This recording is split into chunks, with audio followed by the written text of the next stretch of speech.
E aí, tudo bem? Como é que você está? Hoje eu vou falar sobre educação de filhos e como eu consegui introduzir histórias bíblicas na vida do Daniel, que é o meu filho. De uma forma simples, sem obrigá-lo, sem ser arbitrário, sem ferir o querer dele, mas fazer com que ele se apaixone pela palavra de Deus. Se você está tendo essa dificuldade de ensinar o seu filho, principalmente crianças menores, né? Meu filho tem 4 anos, por exemplo, fica comigo até o final desse vídeo que eu vou te mostrar o que a gente fez, basicamente alguns passos, né, que são simples de serem feitos, que fez com que o Daniel se apaixonasse pela palavra de Deus. E ele é um menino muito apaixonado pela palavra. Isso tem um porquê, não simplesmente porque ele gosta, óbvio que ele é dele, mas tem algumas coisas que a gente introduziu que foram importantes para que ele pudesse ter uma desenvoltura melhor em relação a isso. Sei que é uma dificuldade de todo pai, de toda mãe que tem um lar cristão, ainda mais com a quantidade de influências que estão acontecendo aí dentro da escola, na mídia, enfim. A gente não consegue colocar nosso filho numa bolha, mas a gente consegue introduzir princípios e valores ali muito sólidos e firmes que vão fazer a diferença na hora de enfrentar essas questões, tá bom?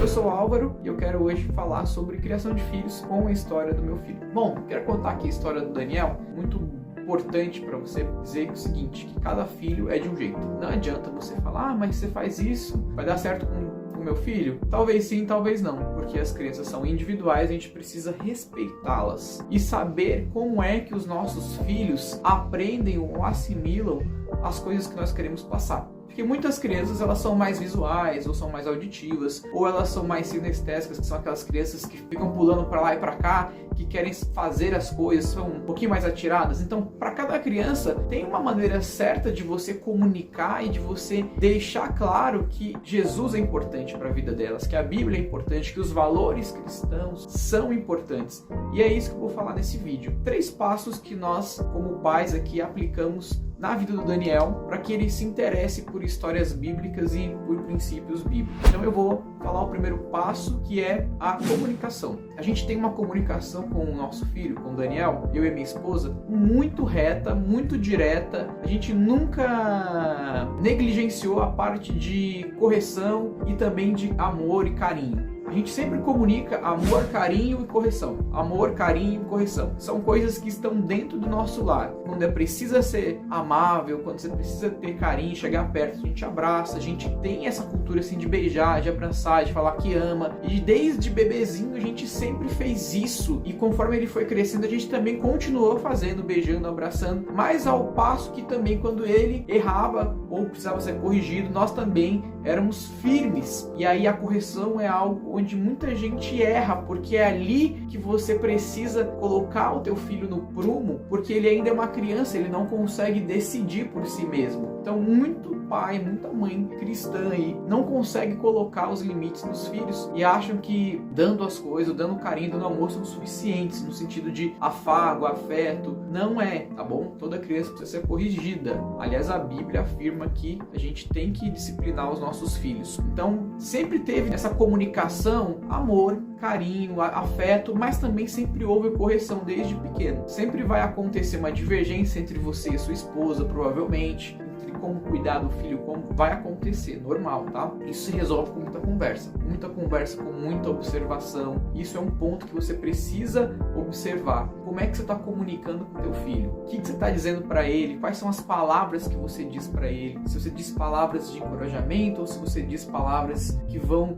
motivá-lo a desistir. Então, muitas crianças, elas sofrem porque os pais não direcionam, não corrigem e não incentivam. A gente sempre teve essa comunicação aqui e se você puder fazer isso, vai ser bênção, tá? Vai ser muito legal, você vai colher bastante fruto sobre isso. A segunda coisa que a gente faz aqui dentro de casa é leitura. Desde muito cedo, o Daniel, apesar de ele se interessar muito por livros, a gente sempre incentivou. A gente sempre comprou muitos livros ali, sempre introduziu leitura antes de dormir com ele. Essa cultura de introduzir histórias faz com que a imaginação deles fiquem afloradas. E eu não estou falando apenas de histórias bíblicas, mas de histórias gerais, tá? A gente tem livro de tudo aqui, de livro infantil, tem uma porrada em casa aqui. Então ele tem um monte de livrinho com bastante figura, com bastante gravura, livro de bebezinho. Então a gente sempre introduziu dentro dos livros histórias. E naquelas histórias, por exemplo, quando eram histórias de animais, a gente sempre, apesar de não ser uma história bíblica, a gente sempre assimilava os animais como criação de Deus, por exemplo. Isso faz com que eles já vão identificando que existe um Deus que os ama. Então, quando a gente olhava o leão, por exemplo, a gente falava,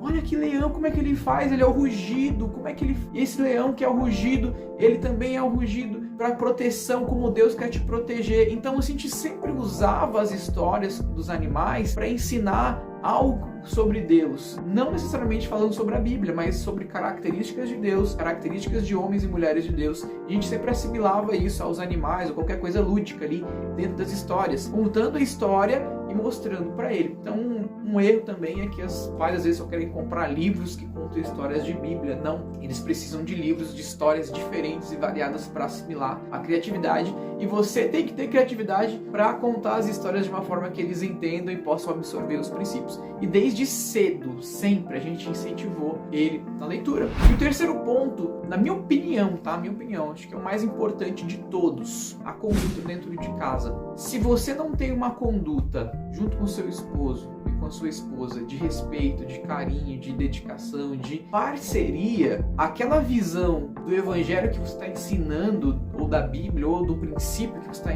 ensinando, você pode estar matando, jogando por água abaixo. E, por exemplo, você fala sobre um Deus verdadeiro, mas está contando uma mentira. Você fala sobre um Deus corajoso que faz de tudo para servir a humanidade de uma certa forma, né, de salvar a humanidade, só que você não se dedica em salvar e se aproximar do teu filho, por exemplo, em situações de perigo, deixa ele sem relacionamento. Então, isso vai fazer com que você tenha autoridade para falar sobre alguma coisa. E uma coisa que a gente percebeu em casa é que o Daniel, ele raramente ele faz aquilo que a gente fala, assim, né? Não sei na sua casa aí, mas aqui também, raramente ele faz isso. Mas o que a gente faz, tanto para o bem quanto para o mal, ele faz também, ele repete. Até sentar, às vezes assim, quando eu coloco a perna aqui do lado, eu sento assim, ele sempre sentou assim, sempre foi uma característica dele, me via sentar assim. Não sei se é genético ou não, mas eles repetem aquilo que a gente faz, não aquilo que a gente fala. Então não adianta nada você querer ensinar o evangelho, colocar na goela dele, ensinar a Bíblia pro teu filho, não vai rolar isso. Você tem que ser a Bíblia dele. Ele não vai ler a Bíblia, mas ele vai ler você. E se ele te ler e entender Jesus, entender Deus, ele vai ser uma bênção. Eu quero mostrar para você agora como é que a gente ensina ele brincando, trabalhando, princípios até de trabalho. Vou mostrar um vídeo aqui pra você, como é que a gente costuma brincar com ele. No caso, eu brincando com ele aqui e ensinando história. Você vai ver esse vídeo, depois a gente retorna aqui. Jesus é quem? Deus. O que ele faz? Lava os pecados. Ele apaga os pecados? Sim, apaga. E o que aconteceu com ele lá na cruz? Não sei, se ressuscitou. Depois ele ressuscitou? Sim. Mais o que? Conta sobre Jesus. Olha, papai. Asa, luz. Uau! Era uma vez Uma vez, Adão e Eva. Adão e Eva. O que aconteceu com Adão e Eva? Não sei. Então vamos contar essa história? Vamos lá. Adão e Eva moravam num lindo jardim chamado Jardim do Éden. Muito bem. Então, no Jardim do Éden, o que acontecia lá?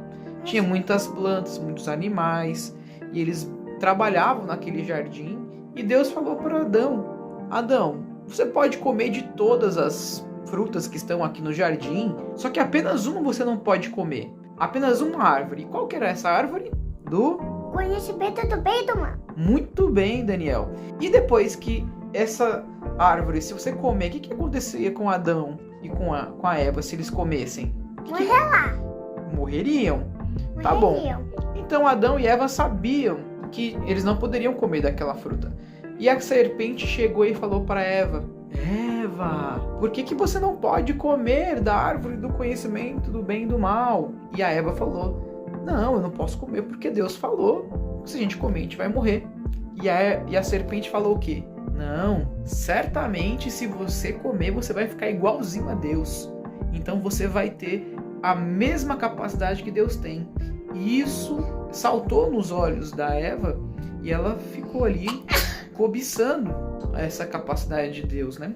Só que, ainda assim, o fruto, ele era comestível, era algo visivelmente bonito. Então ela ficou atraída pelo fruto. E ela decidiu então comer. E ela foi e levou para quem comer, filho? Adão. E eles comeram? Sim. E depois que eles comeram, o que aconteceu com eles, filho? Morreu. Morreram? Logo de cara não. Mas quem chegou lá para ver? Não sei. Jesus. Jesus, Deus chegou lá e falou o que para Adão? Não sei.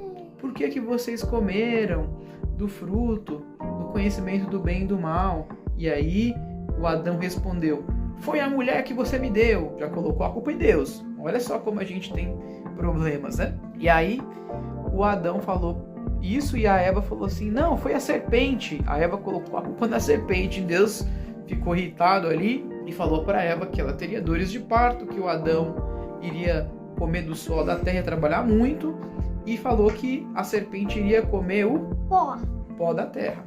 Pó da terra. E eles foram Expulso do jardim. do jardim. E o que aconteceu depois que eles foram expulsos? Não sei. Deus colocou Dois anjos com uma espada de fogo na porta. e aí eles foram Expulsos. depois eles foram embora. Embora. E quem precisou salvar a humanidade depois disso? Não sei. Jesus. Jesus.